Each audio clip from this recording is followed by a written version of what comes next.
Hello friends, आपका स्वागत है आपके अपने चैनल बिल्डिंग शिक्षा बाय नीता चंद्रा में।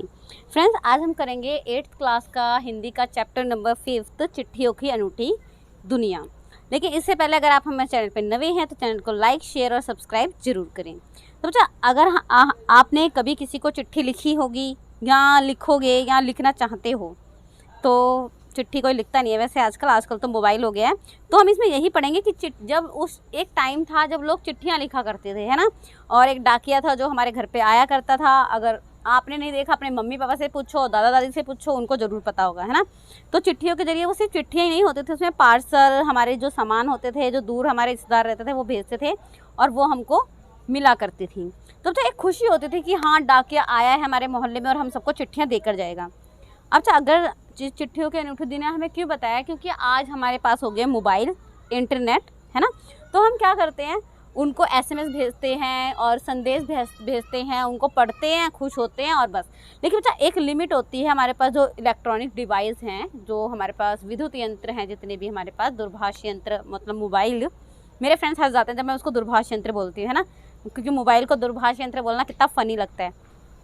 तो जो हमारे पास एसएमएस होते हैं, हमारे पास व्हाट्सअप होते हैं, व्हाट्सअप में हम गैलरी में शो कर लेते हैं, सारी पिक्चर्स होती है ना। लेकिन एक टाइम आता है बच्चा जब हम उन्हें डिलीट करना पड़ता है, क्योंकि फ़ोन की एक अपनी कैपेसिटी है जिसमें वो स्टोर हो सकते हैं, तो हमें वो सब डिलीट करना पड़ जाता है। लेकिन चिट्ठियाँ जो थी ना, उनको लोग संभाल के रखा करते थे और जब भी वो चिट्ठियाँ पढ़ा करते थे ना निकाल के, तो उनको वही खुशी होती थी जब वो चिट्ठी आई होती थी। तो हम इस चैप्टर में यही पढ़ेंगे और यही इस चिट्ठी में है। चिट्ठियों का इतना इंपॉर्टेंस क्यों है हमारी लाइफ में, है आपको नहीं पता होगा, लेकिन आपके मम्मी पापा को बहुत अच्छे से पता होगा। और अभी आप जब ये वीडियो सुन रहे हो तो अपनी मम्मी पापा से पूछो कि मम्मी पापा आपके टाइम पे चिट्ठियाँ थी, तो ऑब्वियसली उनके टाइम में चिट्ठियाँ चला करती थी और आज भी हैं। ऐसा नहीं आज नहीं है, आज भी हैं, लेकिन हाँ, पहले के मुकाबले कम हो गए हैं। तो चलो स्टार्ट करते हैं। लिखा, पत्रों की दुनिया भी अजीबोगरीब है। मतलब जो इस टाइम पत्र होते थे वो भी अजीबोगरीब हैं और उनकी उपयोगिता हमेशा से बनी रही है। मतलब पहले भी उपयोगी थे, आज भी हैं, है ना। चाहे बेशक मोबाइल फ़ोन आ गए हैं, कम हो गए हैं, लेकिन इम्पोर्टेंस है उनकी। पत्र जो कम करते थे, बच्चा हिंदी का है तो मुझे शुद्ध हिंदी बोलनी चाहिए, लेकिन मुझे लगता है अगर मैं आपको शुद्ध हिंदी में पढ़ाऊंगी तो थोड़ी सी जो बोरियत है ना वो आ सकती है, इसलिए बीच में इसमें इंग्लिश भी चल जाती है ना। हमेशा से बनी रही है। पत्र जो काम कर सकते हैं वे संचार का आधुनिक साधन नहीं कर सकते। मतलब जो पत्र काम कर सकता है, जो पत्र में फीलिंग आती है, अनुभव होता है, वो हमें ऐसे साधन में नहीं आता। पत्र जैसा संतोष फोन या एसएमएस का संदेश कहाँ दे सकता है। पत्र का एक नया सिलसिला शुरू करते हैं और राजनीतिक, साहित्य और कला के क्षेत्र में तमाम विवाद और नई घटनाओं को जड़ भी पत्र ही होते थे। मतलब कुछ भी काम होता था ना, सारा पत्रों के माध्यम से होता था। दुनिया का तमाम साहित्य पत्रों पर केंद्रित है। अब जो हम साहित्य पढ़ते हैं ना, साहित्य काव्य जितना भी है सब पत्रों के माध्यम से तो है, पन्ने हैं, उस पर लिखा गया और हम उसको पढ़ते हैं। मानव सभ्यता के विकास में इन पत्रों ने अनूठी भूमिका निभाई। पत्रों का भाव सब जगह एक सा है, भले ही उसका नाम अलग अलग है। पत्र को उर्दू में खत, संस्कृत में पत्र, कन्नड़ में कागद, तेलुगु में उत्तरम, जाबू और लेख और तमिल में कड़ित कहा जाता है। मतलब ये नाम है बच्चा, कहाँ पे क्या क्या है मुझे भी नहीं पता था, मुझे आज पता चला है ना, मैंने अपनी क्लास में 8th में पढ़ा था, मैं भूल गई थी। पत्र यादों को सहेज कर रखते हैं। मैंने अभी कहा जो पत्र होते हैं बच्चा, जैसे मुझे पत्र मिला था 5 साल पहले और मैं अभी उस पत्र को निकाल कर जस्ट पढ़ूंगी ना, और मैं भी तुम्हारी टाइम की हूँ, मैंने अभी आज तक कोई पत्र नहीं पढ़ा क्योंकि मोबाइल है, उससे काम चल जाता है। लेकिन हाँ, एक ये चीज़ होती है कि क्योंकि मेरे मम्मा पापा के जो मतलब पत्र थे या मेरी दादी के थे, जब मैं उनको निकाल के पढ़ा करती थी, दादी बोलते थे हमें चिट्ठी आती थी, तो उसको पढ़ो ना तो ऐसा लगता है नहीं वो अभी आई है हमारे लिए, और हम वैसे ही फील करते हैं जैसे 10 साल पहले फील करते थे। इसमें किसी को कोई संदेह नहीं है, हर एक की अपनी पत्र लेखन कला है, हर एक के पत्रों का अपना दायरा है। दुनिया भर में रोज करोड़ों पत्र एक दूसरे को तलाशते तमाम ठिकाने पहुंचते हैं। जब पत्र कहाँ जाते हैं, पहले हम पत्र लिखते हैं, एक पोस्ट ऑफिस जाते हैं, वहाँ पे हम उसको स्पीड पोस्ट कराते हैं, ये रजिस्टर कराते हैं और वो 5-6 दिन में हम तक पहुँच जाता है। तो बोल रहे हैं रोज़ इनका लेना देना होता है। भारत में ही रोज़ 4.5 करोड़ चिट्ठियाँ डाक में डाली जाती हैं। देखो पता, ये हमारा डाटा है और आज भी बहुत सारी जो चिट्ठियाँ हैं वो डाली जाती हैं, जो साबित करती हैं कि पत्र कितनी अहमियत रखते हैं। अगर आपको क्वेश्चन आए कि पत्र कितनी अहमियत रखते हैं ये बताओ, ये किस आधार पे कह सकते हो, तो लिखना ये भारत में रोज़ 4.5 करोड़ या चिट्ठियाँ डाली जाती हैं, जो साबित करती हैं कि पत्र कितनी अहमियत रखते हैं। अब यहाँ पे पंडित जवाहरलाल नेहरू का है, महात्मा गांधी का है, उनका भी हम थोड़ा रेफरेंस के अकॉर्डिंग पढ़ेंगे कि पत्र क्या है। पंडित जवाहरलाल नेहरू ने सन 1953 में सही ही कहा था कि हजारों साल तक संचार का साधन केवल हरकारे या फिर तेज घोड़े कर रहे हैं। मतलब पहले क्या होता था, उस पत्र नहीं थे, उससे पहले भी लोग कबूतर होते हैं ना, कबूतर के पैरों में चिट्ठी लिखते थे और उनको भेज दिया करते थे और वो हम तक पहुंच जाया करते थे। लेकिन फिर उसके बाद क्या हो गया, पत्रों का चलन हो गया।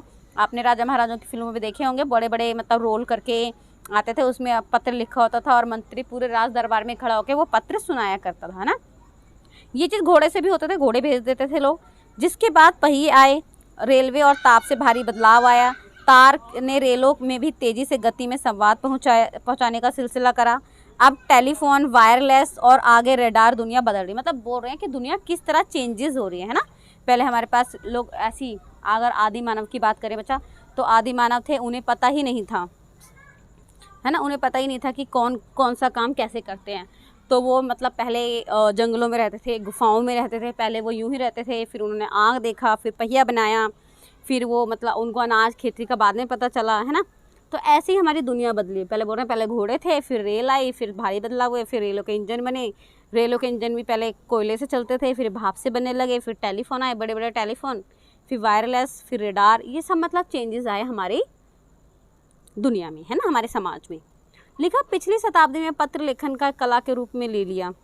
डाक व्यवस्था में सुधार के साथ पत्रों में सही दिशा देने के लिए विशेष प्रयोग किए गए। पत्र संस्कृत विकसित करने के लिए स्कूली पाठ्यक्रम में पत्र लेखन का विषय भी शामिल किया गया। अब बच्चा जो भी ना आपको पढ़ाया जाता है ना पहली क्लास से लेके, और यहाँ आपने पढ़ा बच्चा, उसका ना एक उद्देश्य होता है सब कुछ का, है ना।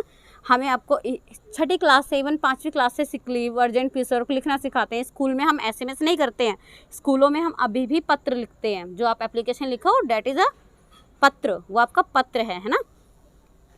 तो हमें स्कूल में सिखाया जाता है कि किस तरह पत्र लिखते हैं। और पहले क्या होता था बच्चा, पत्रों का कंपटीशन भी होता था कि कौन अपने भावों को अच्छे से पत्र पे लिख सकता है, तो उसमें प्रतियोगिताएं भी होती थी। लिखा, भारत ही नहीं दुनिया के कई देशों ने प्रयास चले। विश्व डाक संघ ने अपनी ओर से काफ़ी प्रयास किए हैं। विश्व डाक संघ की ओर से 16 वर्ष से कम आयु वर्ग के बच्चों के लिए पत्र लेखन प्रतियोगिता आयोजित करने का सिलसिला सन 1972 में शुरू किया गया, जैसे मैंने आपको अभी बताया, है ना।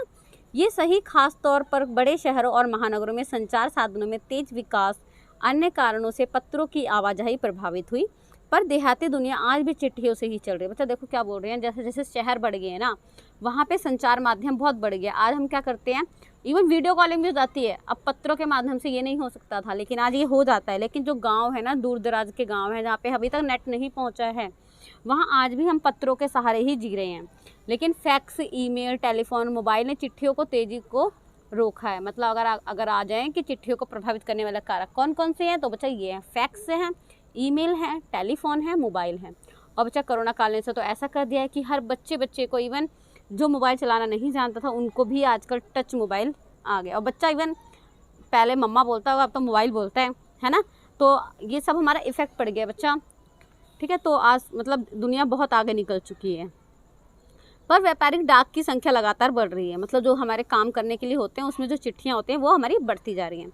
जहाँ तक पत्रों का सवाल है, अगर आप बारीकी से उसकी तह में जाएं, मतलब अगर आप उसको और डीपली स्टडी करें, तो आपका ऐसा कोई नहीं मिलेगा जिसने अभी तक किसी को पत्र ना लिखा हो या ना लिखाया हो। आप देखो, मैंने आपको अभी कहा ना, मैंने पहले बोल रही थी मैंने पत्र नहीं लिखा, लेकिन नहीं, स्कूलों में लिखा है, अभी भी लिखते हैं, है ना। अगर हम अभी कॉलेजेस में हैं तो हम चिट्ठियाँ वगैरह, हमें लीव लेनी होती है या हमें कोई सर्टिफिकेट लेना होता है तो हमें रिटर्न एप्लीकेशन देनी होती है, वो क्या है, पत्र ही है वो एक तरह से, है ना। बेसब्री से जिसने इंतज़ार ना किया हो, हमारे सैनिक तो पत्रों का जिस उत्साह से इंतज़ार करते हैं उसकी कोई मिसाल ही नहीं है। अब अच्छा, जो हमारे सैनिक हैं ना, जो आर्मी हैं, उनको लिए तो पत्र आज भी बहुत मायने रखता है, बहुत अहमियत है, क्योंकि उनके पास फ़ोन होते हुए भी उनको पत्र आते हैं और वो पत्र का इंतज़ार करते हैं। एक दौर था जब पत्रों का महीना इंतज़ार करते थे, अब वह बात नहीं है। परिवहन साधनों के विकास से दूरी बहुत घट गई है। आज हम पहले क्या करते थे, 7 समुंदर पार, है ना, लेकिन आज वीडियो कॉल करो, 1 इंच की भी दूरी नहीं रही है लोगों के बीच में ना। पहले लोगों के लिए संचार का इकलौता साधन चिट्ठी ही हुआ करता था, पर आज भी साधन विकसित हो चुके हैं। आज देश में ऐसे लोगों की कमी नहीं है जो अपने पुरखों की चिट्ठियों को सहेज और संजोज कर विरासत के रूप में रखते हैं।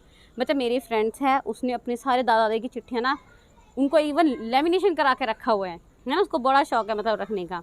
तो हम जब उनको देखते हैं तो हंसी आते पड़ते हैं, ऐसे लिखते थे लोग, घर में का सब कैसे हैं, भले चंगे हैं, है ना, ऐसा कुछ करके लिखा। बड़े बड़े लेखक, पत्रकार, उद्यमी, कवि, प्रशासक, सन्यासी या किसान इनकी पत्र रचनाएं अपने आप को अनुसंधान का विषय थी।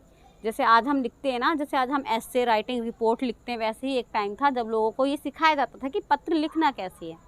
अगर आज जैसे संचार साधन होते तो पंडित नेहरू अपनी पुत्री इंदिरा गांधी को फ़ोन करते, तब पिता के पत्र पुत्री के नाम नहीं लिखे जाते जो देश के करोड़ों लोगों को प्रेरणा देते हैं। मतलब देखो अब क्या है, हमारे जो म्यूजियम है ना, वहाँ पर भी पत्र लिखे होते हैं और उनको संजोज कर रखा जाता है। पत्रों को तो आप सहेज कर रख सकते हैं, पर एसएमएस संदेशों को आप जल्दी ही भूल जाते हैं। ऑब्वियसली ये होता है, आपको कोई मैसेज आया, अच्छा कोई पढ़ना ले, उसको डिलीट सीधा करते हैं, है ना। कितने संदेशों को आप सहेज कर रख सकते हैं। तमाम महान हस्तियों की तो सबसे बड़ी धरोहर और यादगार क्या होते हैं, पत्र ही थे। भारत में श्रेणी में राष्ट्रपिता महात्मा गांधी पीछे नहीं थे, वो सबसे आगे रहा करते थे। दुनिया के तमाम संग्रहालय जानी मानी हस्तियों के पत्रों का अनूठा संकलन भी है। तमाम पत्र देश, कला और समाज को जानने समझने का असली पैमाना है। भारत में आज़ादी के पहले महासंग्राम के दिनों में कुछ अंग्रेज अफसरों ने अपने परिवारजनों के पत्र लिखे और आगे चलकर बहुत ही महत्व की पुस्तक बन गई। अब देखो बच्चा क्या थे, जो हमें ना इतिहास के बारे में अगर जानना होता है तो हम क्या करते हैं, या तो हम लिखित सामग्री पढ़ते हैं या फिर कोई अवशेष मिलते हैं, सबूत मिलते हैं, है ना, उनको पढ़ते हैं। तो यहाँ बोल रहे हैं कि अंग्रेज़ों के टाइम पे बहुत सारे पत्र मिले हैं जिनको लोगों ने क्या कर दिया, पूरा किताब बना दिया। पत्र होते थे। अब आप 9th क्लास में जाओगे, आपके बच्चे 9th क्लास में इंग्लिश की बुक में एक चैप्टर है एनी फ्रैंक, है ना, one of my best novel Anne Frank. अगर आप उसको पढ़ोगे ना बच्चा, वो जो एनी फ्रैंक का नॉवल है ना, वो नॉवल नहीं है एक्चुअली, वो उसकी डायरी है। मतलब पत्रों की तरह ही है, जो उसने खुद लिखी है और आज उसको किताब के रूप में छाप दिए गए हैं। तो जब हम अपने जज्बात, अपनी फीलिंग्स, अपने विचारों को हम पत्रों में लिख देते हैं ना, तो मतलब वो सच्ची खुशी मिलती है हमें। अगर आप दुखी भी हो ना, अगर आप अपनी उस चीज़ों को पेपर में लिख देते हो तो आपका दुख वहीं पे आधा कम हो जाता है। तो लिखे हुए आगे चलकर बहुत ही महत्व की पुस्तक बन गई। इन पत्रों में साबित किया कि संग्राम कितनी ज़मीनी मजबूती लिए हुए था। लिखा है महात्मा गांधी के पास दुनिया भर से। अब देखो बच्चा क्या था, महात्मा गांधी इतने प्रसिद्ध थे ना, अगर आपने पत्र लिखा है तो आप पूरा नीचे तक एड्रेस लिखते हो।